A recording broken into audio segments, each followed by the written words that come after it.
ଦେଖନ୍ତୁ, ଯେତେବେଳେ ଦୁନିଆରେ କୌଣସି ଗୋଟେ ଇଭେଣ୍ଟ ଥାଏ, ନ୍ୟୁଜ୍ରେ ଯାହା ଦେଖାଯାଇଥାଏ ତାହା ପୁରା ସତ ହୋଇନଥାଏ। ଯେମିତିକି ଏହି କ୍ଷେତ୍ରରେ ଇରାନକୁ ଇସ୍ରାଏଲର ଆକ୍ରମଣ କରିବାଟା ପରମାଣୁ ବୋମା ପାଇଁ, କିନ୍ତୁ ତା ସହିତ ୟୁଏସ୍ଏ ମଧ୍ୟ ମିଶିକି ଆକ୍ରମଣ କରୁଛି, ଯାହାକି ଇରାନରେ ଦୁନିଆର ସବୁଠୁ ଦ୍ୱିତୀୟ ବଡ଼ ତେଲ ଭଣ୍ଡାର ରହିଛି। ଏହାର ଆଉ ଏକ ପାର୍ଶ୍ୱ ମଧ୍ୟ ରହିଛି।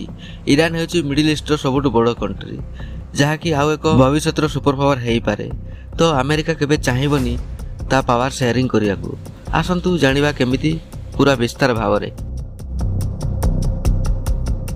ଯୁଦ୍ଧର ପ୍ରଥମ ଦିନ ଇସ୍ରାଏଲ ଇରାନକୁ ବହୁତ ଭାରି ମାତ୍ରାରେ ଆକ୍ରମଣ କରିଥିଲା। ନେକ୍ସଟ ଦିନ ତାର ପ୍ରତି ଜବାବରେ ଇରାନ ମଧ୍ୟ ଦୁବାଇ, ଆବୁଧାବି, କୁଏତ, କତରର ରାଜଧାନୀ ଦୋହାକୁ ଆକ୍ରମଣ କରିଥିଲା। କାରଣ ହେଉଛି ସିମ୍ପୁଲ, ଏହି ଜାଗାଗୁଡ଼ିକରେ ଆମେରିକାର ମିଲିଟାରୀ ବେସ୍ ଗୁଡ଼ିକ ଥିଲା, କିନ୍ତୁ ପରେ ପରେ ସିଭିଲ ଜାଗାଗୁଡ଼ିକୁ ମଧ୍ୟ ଟାର୍ଗେଟ କରିଥିଲା। Iran is going completely all out କି ଭାଇ ମୁଁ ତ ଯିବି, ସାଙ୍ଗରେ ତୁମମାନଙ୍କୁ ନେଇକି ଯିବି। କାରଣ ଏହି ଦେଶଗୁଡ଼ିକ ଆମେରିକାର ବହୁତ ଫ୍ରେଣ୍ଡଲି ଦେଶଗୁଡ଼ିକ। ଏହାପରେ ସାଉଦି ଆରବ ମଧ୍ୟ ଚିନ୍ତାରେ ପଡ଼ିଗଲା ଏବଂ ଗୋଟେ ଷ୍ଟେଟମେଣ୍ଟ ଜାରି କଲା। ଏହାର ସାଧାରଣ ମତଲବ ହେଉଛି କି ଭାଇ ମୋତେ କାହିଁକି ମାରିଲୁ, ମୁଁ କ'ଣ କଲି? ଏହାର ପ୍ରତି ଜବାବରେ ଆମେରିକା ଇରାନର ସୁପ୍ରିମ ଲିଡର ଅଲି ଖାମିନିଙ୍କୁ ମାରି ଦେଇଥିଲା, ଯିଏକି ସିଆ କମ୍ୟୁନିଟିର ବହୁତ ବଡ଼ ରେସ୍ପେକ୍ଟେଡ୍ ବ୍ୟକ୍ତିବିଶେଷ ଥିଲା। ଯାହା ପରେ ପରେ ଦୁନିଆରେ ବହୁତ ଜାଗାରେ ଲୋକମାନେ ଆନ୍ଦୋଳନ କରିବାରେ ଲାଗିଲେ। ଅଲି ଖାମିନିର ମୃତ୍ୟୁ ପରେ ଇରାନ ଷ୍ଟ୍ରେଟ୍ ଅଫ୍ ହର୍ମୁଜରେ ଅଏଲ ସିପ୍ ଗୁଡ଼ିକୁ ଆକ୍ରମଣ କରିବାରେ ଲାଗିଲା।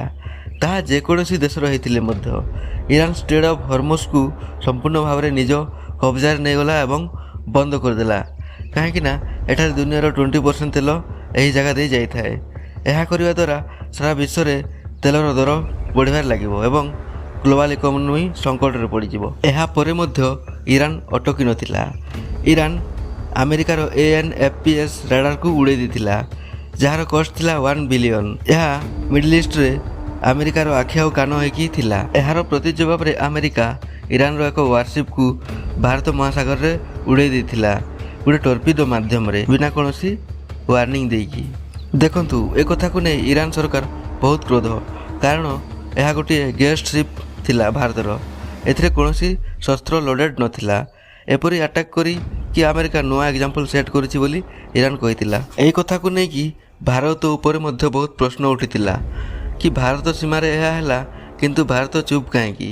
ଭାରତ ରକ୍ଷା କରିପାରିଲାନି କେମିତି? କେମିତି garden of the Indian ocean ବୋଲି ଲୋକ ବହୁତ ପ୍ରଶ୍ନ ପଚାରିଥିଲେ।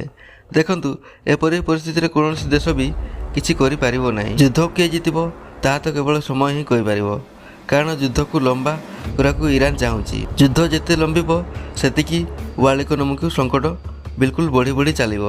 ବିଲକୁଲ 2008 ପରି ହେଇଯାଇପାରେ। ଆମେରିକା ଇରାନକୁ ଅନକଣ୍ଡିସନାଲ ସରେଣ୍ଡର କରିବାକୁ କହୁଛି, କିନ୍ତୁ ଏପଟେ ଇରାନ ମଧ୍ୟ ଝୁକେଗା ନାହିଁ ସାଲା କହିକି ଷ୍ଟିଲ୍ ଷ୍ଟାଣ୍ଡିଂ ଫର ୱାର୍ ବୋଲି କହୁଛି। ଦେଖାଯାଉ ସବୁ ସମୟର ଖେଳ କ'ଣ ହେଉଛି।